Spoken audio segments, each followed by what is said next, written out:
அனைவருக்கும் காலை வணக்கம். இந்த நாள் இனிய நாள் ஆகட்டும். இன்றைய நற்செய்தி சோதனைகளின் பரிசு.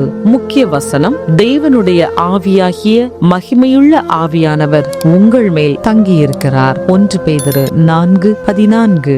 மனிதர்களும் பறக்கலாம் என்று இருவர் கண்டு கொண்டனர். ஆம், ரைட் சகோதரர்கள். ஆனால் ரைட் சகோதரர்களின் வெற்றிக்கான பாதை அவ்வளவு எளிதல்ல. எண்ணற்ற தோல்விகள், அவமானங்கள், பண நஷ்டங்கள், இருவரில் ஒருவருக்கு கடுமையான காயம் என்று எல்லாம் இருந்த போதிலும் சோதனைகள் இந்த சகோதரர்களை தடுக்க இயலவில்லை. அமைதியாய் இருக்கையில் எந்த பறவையும் உயரே எழும்பாது என்று ஆர்வில் ரைட் உணர்ந்தார். இவர்களின் சுய சரிதையை எழுதிய ஆசிரியரான டேவிட் மெக்கலோ இந்த கருத்தை பற்றி குறிப்பிடுகையில், பொதுவாகவே எதிர்ப்புதான் நாம் உயரே எழும்புவதற்கான உந்துதலை தரும் என்றார். மேலும் மெக்கலோ அவர்களின் சந்தோஷம் மலையுச்சியை அடைவதில் அல்ல, மாறாக மலை ஏறுவதே அவர்களின் சந்தோஷம் என்றார். அப்போஸ்தலனாகிய பேதுருவும் உபத்திரவப்பட்ட ஆதி திருச்சபைக்கு இதே போன்ற ஒரு ஆவிக்குரிய கோட்பாட்டை கற்பித்தார். அவர்களிடம் உங்களை சோதிக்கும்படி உங்கள் நடுவில் பற்றி எரிகிற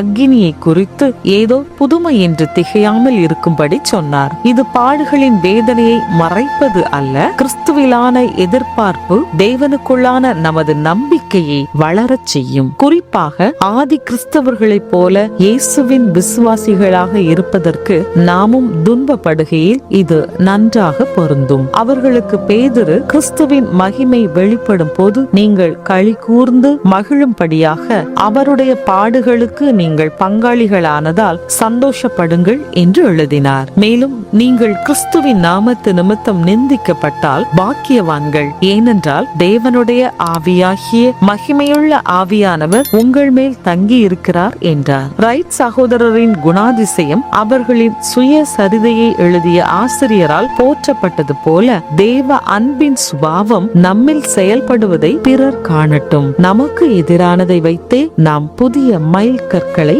எட்டச் செய்வார். நீங்கள் இயேசுவுக்காக எவ்வாறு பாடனுபவித்தீர்கள்? அதனால் அவர் எவ்வாறு மகிமைப்பட்டார்? அன்பு தேவனே, உபத்திரவம் என்னை சோதிக்கிறது. உமது மகிமையை எதிர்பார்க்க எனக்கு தயவாய் உதவிடும்.